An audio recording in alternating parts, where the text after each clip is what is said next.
alahady voalohan'ny fiavian'ny tompo taona D.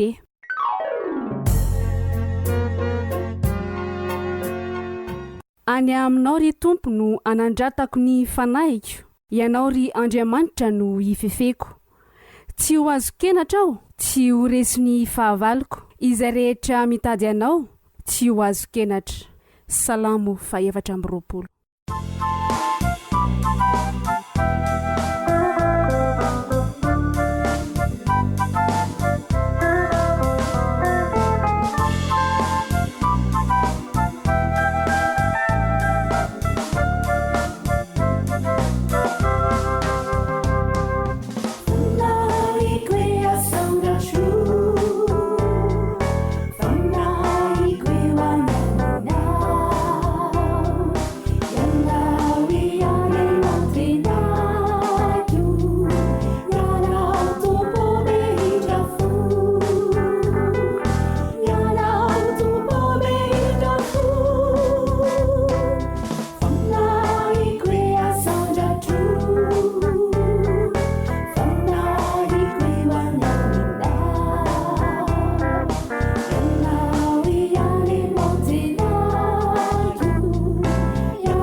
Evanjely masina nosoratany Masinday Lioka ny toko 1:20.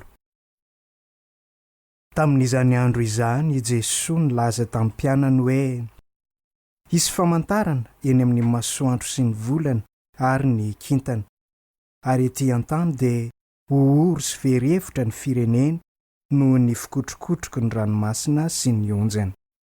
Hoankona foana ny olona noho ny fatahorany sy ny fiandrasany izay lozanjo amin'izao tontolo izao, fa iozongozona ny herin'ny lanitra.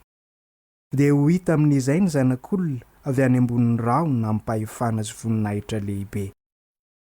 Raha vao manompoka izany zavatra izany dia miandran-dra ka asan-drato ny lohanareo, fa efa akaiky ny fanavotana anareo.